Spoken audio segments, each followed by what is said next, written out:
Jadi bayangkan Azwari itu pengalamannya itu sebelumnya tuh gak ada ketiganya ya. Nggak ada ketiga. Pengalaman seorang mekanik mendaftar ke perusahaan yang sekarang itu sebagai emergency response coordinator, tapi dialihkan atau diterimanya sebagai K3 nih.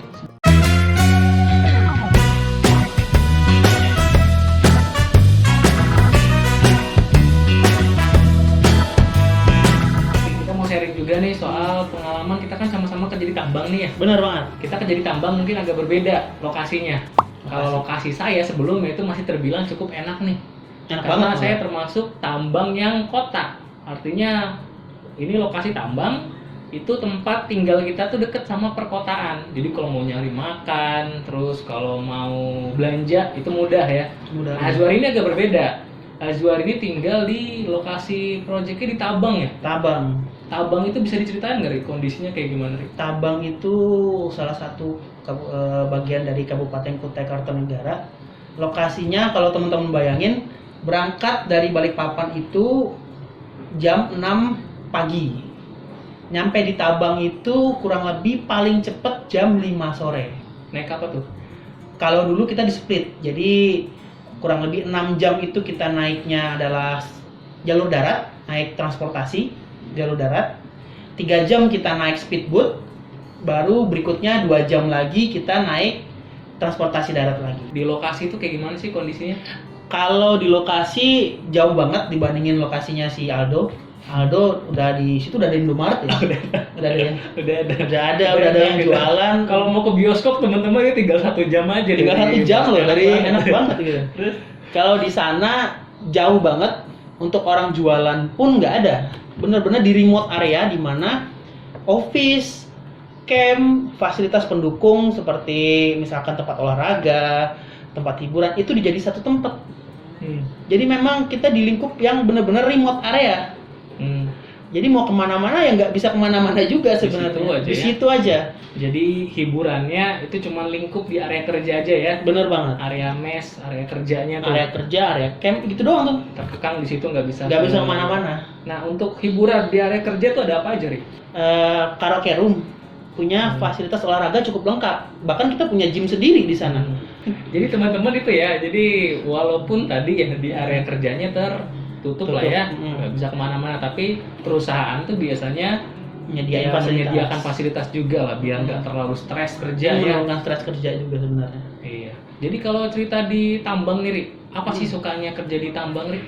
Sukanya kerja di pertambangan. Pertambangan salah satu yang pertama, orang-orang pikir kita banyak duit. Itu salah satu sukanya.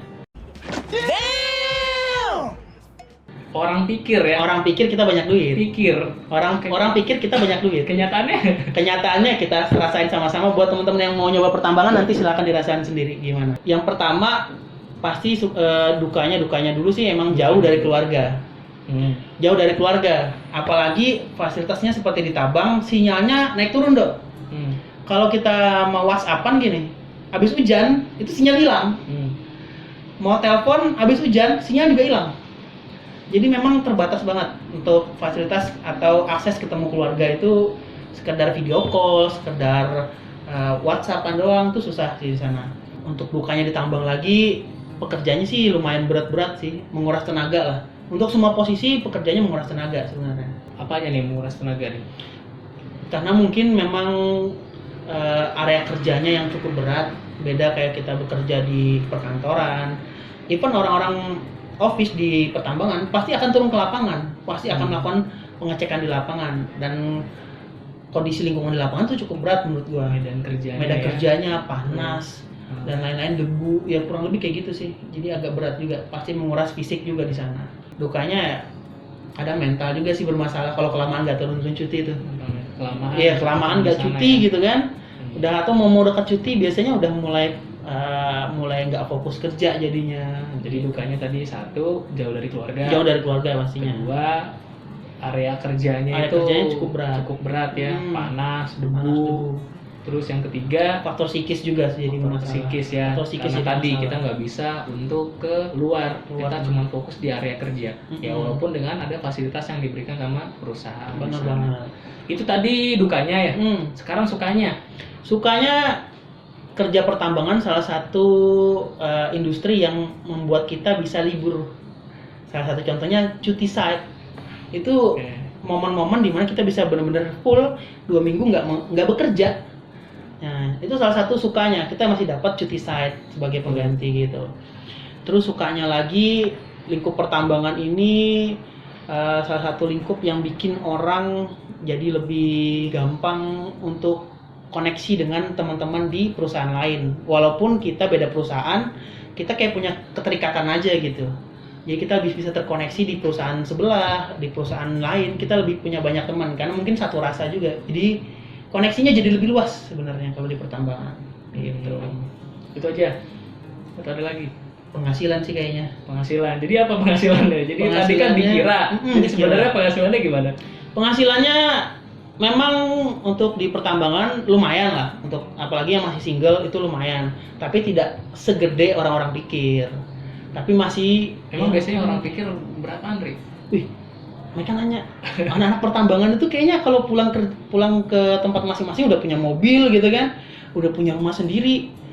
Berarti gajinya gede, padahal nggak juga. Mobilnya juga kredit sebenarnya, rumah juga kredit gitu. Tapi masih lumayan lah dibandingkan industri-industri yang lain. Oke, mau nambahin nih dari Azwari bilang tadi, memang kalau dibilang penghasilannya lumayan. Salah satu menurut saya nih yang kenapa membuat penghasilan kerja di tambang lumayan, itu karena pengaruh dari ada yang namanya adalah lembur kerja. Benar banget. Kalau teman-teman kerja di pertambangan, itu kita kerjanya biasanya 12 jam atau 11 jam. Sedangkan kan kalau pemerintah kan yang dibayar 8 jam ya. Kalau udah lewat dari 8 jam itu ada uang lembur. Nah, uang lembur itulah sebenarnya yang jadi pemasukan yang lumayan nih buat si karyawannya nih. Jadi itu dia kenapa pertambangan ini ya lumayan lah. Dan tadi Azwari bilang juga sukanya adalah karena fokus nih, kerja sebulan ya kerja. Benar. Tapi udah kerja, kita dikasih waktu 2 minggu biasanya untuk recovery, untuk liburan gitu. Mungkin kalau kayak Azwari atau kayak saya sendiri nih masih single nih, enak-enak aja ya. Enak aja sih kita ya. Tapi kalau udah berkeluarga nih teman-teman yang banyak yang kalau udah berkeluarga tuh mulai ngeluh gitu. Kok lama banget di site-nya gitu. Ada yang nyampe 9 minggu di site, ada yang 12 minggu di site, bahkan salah satu perusahaan ada yang 16 minggu loh di site baru bisa cuti. Itu dia. Gitu. Itu suka dukanya ya. Suka dukanya di pertambangan. Oke, tadi kita udah bahas ya teman-teman ya sama Azwari ya terkait dengan bagaimana sih perjalanan karir dia dari seorang mekanik menjadi seorang K3. Tadi juga udah bahas juga tentang pengalaman di tambang itu suka dukanya seperti apa. Nah, sekarang yang pengen kita tanyakan, Azwari punya tips nggak sama teman-teman nih yang mungkin lagi masa kuliah atau teman-teman yang di lain jurusan terus mau bergabung sebagai seorang K3? Oke, buat tipsnya ya, kalau anak-anak dari K3 sendiri, fresh graduate, kalau lu mau mulai karir sebagai seorang K3 sesuai dengan jurusan lo, yang pertama disiapin adalah harus mentalnya dulu. Mental lu dulu harus lu siapin nih. Karena jadi seorang K3 nggak seperti apa yang dibayangin, banyak banget tantangannya, banyak banget celah untuk improvementnya. Terus yang kedua yang lu harus siapin adalah pengetahuan lu lagi. Jadi nggak puas lah dengan nilai A yang lu dapat di ijazah atau di ujian, itu nggak menjamin lu mampu sebenarnya. Jadi yang harus lu siapin adalah pengetahuan lu sendiri, karena apa yang ada di teori lu harus kuasain dulu supaya bisa pengaplikasian di lapangannya kayak gimana. Nah, itu yang harus dikuasain. Terus yang ketiga yang harus lu siapin adalah selain dari mental, selain dari pengetahuan, lu juga harus mau belajar hal-hal baru. Nggak cuma fokus sama apa yang lu punya, jangan cuma puas sama apa lu yang punya.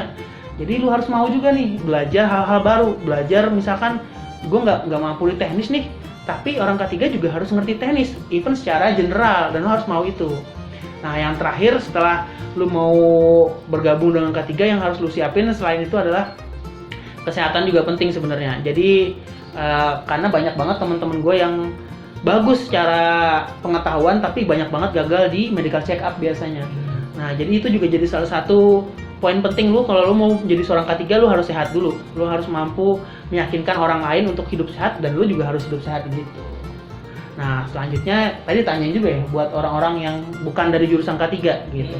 Kalau yang dari non K3, gue contohnya, gue bisa kok gabung sebagai seorang tim SAE walaupun background pengalaman sih lebih ke arah teknis, tapi bisa. Dan untuk teman-teman yang non K3 atau non IPA mau masuk kuliah K3 itu bisa banget. Kayak gue dari SMK, gue bisa kok kuliah K3. Atau dari teman-teman IPS, boleh banget, bisa. Dan jenjang karirnya juga sama-sama bagus. Jadi jelas ya, tadi disampaikan Azwari, persiapan yang pertama adalah dari segi mental dulu ya. Mental dulu pasti. Dari segi mental dulu dipastikan. Kedua, manfaatkan masa kuliah untuk mencari pengetahuan ya. Pengetahuan. Karena itu nanti bakal kepake banget saat kerja. Yang ketiga, tadi dibahas juga terkait dengan harus mau mempelajari hal-hal yang baru. Pastinya. Dan yang keempat tadi dibahas juga tuh sama Azwari, yaitu terkait dengan jaga kesehatan teman-teman. Kesehatan tuh penting banget. Jangan sampai nilai kita bagus, kita udah paham sama kerjaan, tapi karena kesehatan kita, kebiasaan merokok, minum minuman keras, saat kita medical check up, kita malah gagal di sana. Benar. Itu dia. Gugur Dan di buat situ. teman-teman tadi yang di luar jurusan, jangan patah semangat.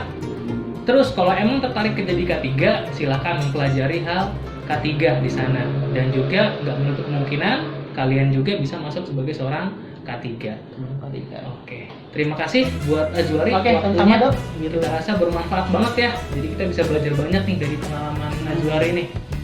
Buat teman-teman, kalau ada yang ingin ditanyakan atau mau memberikan saran, silakan klik di tombol komentar nih. Dan juga jangan lupa kalau video ini bermanfaat untuk teman-teman semuanya, jangan lupa untuk diklik subscribe dan juga untuk di like videonya. Sampai ketemu di video selanjutnya.